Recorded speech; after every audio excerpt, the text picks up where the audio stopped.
All right, so let's take a look at the resonance structure practice. This is the workshop we did, talking about resonance structures. So a couple of things just to note. I would say number one, make sure you're adding your lone pairs.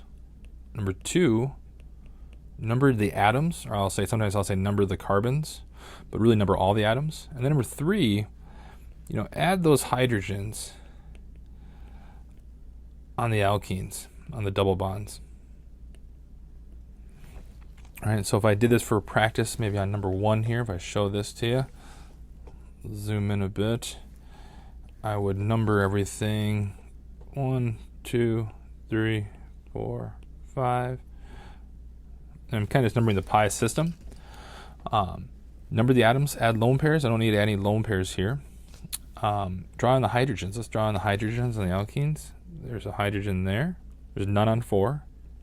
There's one on 3. And there's one on 2. And there's another one. Nope, there isn't one on there. So I did that for a couple of reasons. Numbering the atoms. Adding lone pairs helps me know what's in resonance. Numbering the atoms makes sure I keep track of things so I don't lose anything when I do a resonance structure. And then drawing the H's in, I think, helps because these can't move, right? Sigma bonds don't move. Sigma bonds aren't part of resonance at all. So making sure those things stay the same. So in this case, it's a plus charge. So I'll talk a little bit more about moving electrons there on the next side as well when we actually look at the key. So one last thing, we kind of have these 3 tips: add lone pairs, number your atoms for carbons, add in hydrogens. The other thing I want to just emphasize is this is a resonance arrow. And that's important because it's different from a reaction arrow. Resonance structures are not reactions. There's no reaction going on. Resonance structures just show us, right, how where a molecule is electron rich or electron deficient. It gives us it's like a snapshot of a molecule. Some resonance structures are better than others. Some are major, some are minor, right? The octet rule we've talked about. So the resonance structure is not a reaction. It just tells us something about the reactivity of the molecule. So no reactions are going on here. So this is the special arrow you see for resonance structures. So let's go ahead and look at some of the answers. All right, so taking a look at A here, I followed my own rules a little bit. Maybe I didn't draw in the hydrogens, but I think that was just for space's sake. But I numbered my atoms.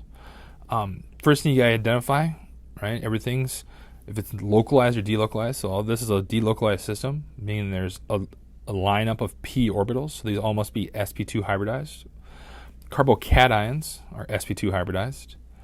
So we're going to move electrons towards that plus charge, right? We're starting at electrons, moving towards the plus charge. Notice where the arrow goes. It goes between 2 and 4 to indicate the formation of a new pi bond. Need to balance our charge. You can have a plus charge on 5 because 5 lost a bond.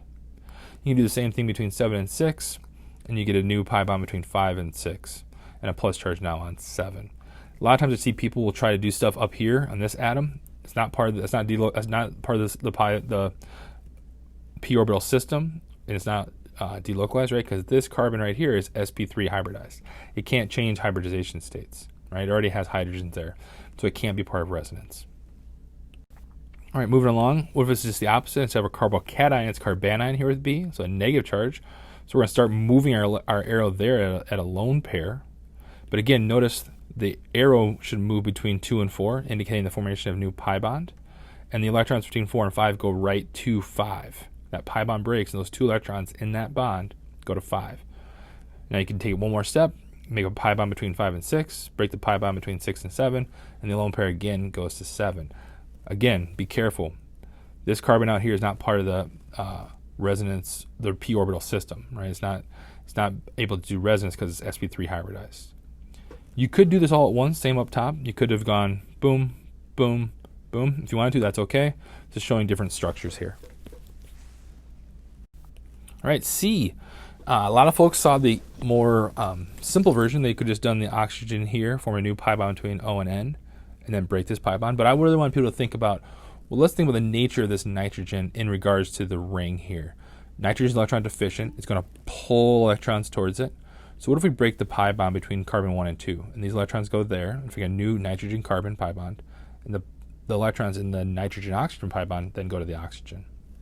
And then you can start moving these, right? It's very similar to A. Now you just start moving these electrons are on the ring, and the plus charge, all right, as this pi bond breaks, from a new pi bond between 2 and 3, 4 lost electrons, so it has a plus charge, it's carbocation, and you can keep moving along.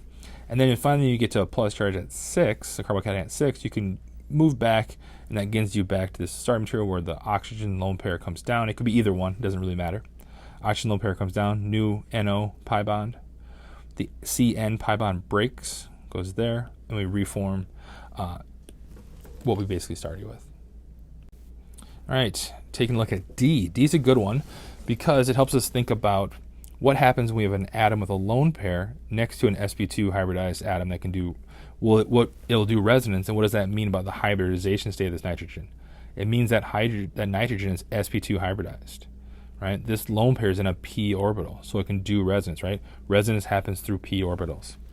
So this nitrogen here is choosing to be sp2 because it's next to this other pi bond, right? So because it can do resonance, it will. Resonance is very stabilizing. And that resonance structure will be a new nitrogen carbon pi bond and an oxygen pi bond, or oxygen carbon pi bond breaks and get a negative charge there. Now, this is the more major structure, but this tells us something about this molecule. It tells us something about maybe this oxygen is more electron rich than we normally would expect, and this carbon maybe is not electron deficient as much as we normally expect. So resonance structures, again, tell us something about the molecule. And you can think about the examples above, right? It tells us that, okay, we know carbon 2 here is the nucleophile, is electron rich. By doing resonance structures, it helps us identify, well, so is carbon 5 actually electron rich, and so is carbon 7. Similarly, the opposite is true up above. We know 2 is electron deficient, but now doing some resonance structures, we can also see 5 is electron deficient, as is 7. All right, finally, so we have E. So this is kind of the opposite of what we had with C. Now we have a nitrogen attached to the ring, but this nitrogen now has a lone pair. So again, this nitrogen is going to choose to be sp2 hybridized. So because it can do resonance, right? If you can do resonance, you'll change your hybridization state to have a p orbital to put lone pairs in it that can do resonance. So these lone pairs come down, right? New carbon nitrogen pi bond between C1 and the nitrogen. Lone pair on carbon 2, negative charge. Balance our charges always. And again, you move that. The lone pair goes between 2 and 3 to form that pi bond. The pi bond between 3 and 4 breaks. Those electrons go to 4. And we keep moving around the ring. Again, what is this doing? This is telling us something about how this molecule might react. All these resonance structures aren't as likely as this, right? These all have charge. Everybody has a full octet, but these ones have charge, so that's less likely. But what does it tell us? It tells us that carbon 2, carbon 4, and carbon 6 are actually electron rich, which means they might act like nucleophiles. So, right, resonance structures are not reactions, but they help us tell us something about how a molecule might react. Where is it nucleophilic? Where is it electrophilic? What are the atoms like in those places?